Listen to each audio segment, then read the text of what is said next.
ಎಲ್ಲ ಸಲಿಗಿಂತ ಈ ಸಲ ಅಂತೂ ಲೈಟಿಂಗ್ಸ್ ತುಂಬ ಚೆನ್ನಾಗಿದೆ. ತುಂಬ ಅಂದರೆ ಎಷ್ಟು ಚೆನ್ನಾಗಿದೆ ಅಂದರೆ ಎಲ್ಲರೂ ಮತ್ತು ಕ್ರೌಡು ಜಾಸ್ತಿ ಇದೆ. ಯುವ ಸಂಭ್ರಮ, ಯುವ ದಸರಾ ಎಲ್ಲ ಕಡೆ ಕ್ರೌಡ್ ಇದೆ. ಲೈಟಿಂಗ್ಸ್ ಅಂತೂ ಎಷ್ಟು ಸಲ ಬಂದು ನೋಡಿದ್ರು ಇನ್ನೂ ನೋಡ್ತಾನೆ ಇರ್ಬೇಕು ಅನ್ನಿಸ್ತಿದೆ.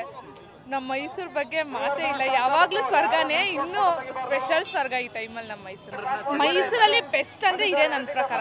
ನಾ ಎಷ್ಟು ಕಡೆ ನೋಡಿದ್ವಿ, ಎಷ್ಟು ಕಡೆ ಬಂದ್ವಿ, ಇದೇ ಬೆಸ್ಟ್ ಅಂತ ಅನಿಸಿತ್ತು. ತುಂಬ ಚೆನ್ನಾಗಿ ಮಾಡಿದ್ರೆ, ತುಂಬ ಯೂನಿಕ್ ಆಗಿದೆ, ತುಂಬ ಚೆನ್ನಾಗಿದೆ. ಅವ್ರು ಇಷ್ಟು ಮಾಡಿರೋದೇ ತುಂಬ, ಈ ಕರ್ನಾಟಕದಲ್ಲೇ ಯಾರು ಇಷ್ಟು ಮಾಡಿಲ್ಲ ಅಂತ ಅನಿಸುತ್ತೆ. ಅವ್ರಿಗೆ ತುಂಬ ಥ್ಯಾಂಕ್ ಯು ಹೇಳಬೇಕು. ಯಾಕಂದರೆ ಅವರಿಂದನೇ ನಾವು ಸುಮ್ಮನೆ ನೋಡಿಕೊಂಡು ಫೋಟೋ ತೊಗೊಂಡು ಹೊಂಟೋಯ್ತೀವಿ, ಏನೋ ಲೈಟಿಂಗ್ಸ್ ಅಂತ. ಅದ್ರ ಹಿಂದೆ ಪರಿಶ್ರಮಗಳಿರುತ್ತಲ್ಲ, ಅದ್ರ ಬಗ್ಗೆ ಯಾರೂ ಮಾತಾಡಲ್ಲ. ತುಂಬ ಅವ್ರಿಗೆ ಥ್ಯಾಂಕ್ ಯು ಹೇಳಿದ್ರೆ.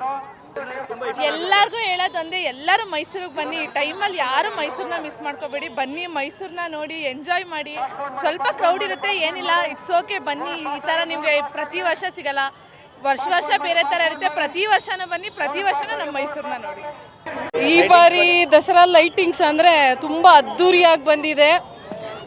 ಕಳೆದ ವರ್ಷಕ್ಕಿಂತ ಈ ಬಾರಿ ನವಿಲಂತೂ ತುಂಬ ರಾಷ್ಟ್ರ ಪಕ್ಷಿಯನ್ನು ತುಂಬ ಸುಂದರವಾಗಿ ಸೃಷ್ಟಿಸಿದ್ದಾರೆ ನಮ್ಮ ಚೆಸ್ಕಾಂ ಅವರು ಮತ್ತು ಸರ್ಕಾರದವರು.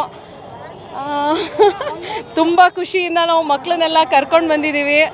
ಜನಗಳು ತುಂಬ ಶಾಂತಿಯುತವಾಗಿ ವೀಕ್ಷಣೆ ಮಾಡಿ ಸಹಕರಿಸಿ ಎಲ್ಲರಿಗೂ ಅನುಕೂಲವಾಗುವಂತೆ ನಡ್ಕೋಬೇಕು ಅಂತ ಹೇಳ್ತೀನಿ ಅಷ್ಟೆ.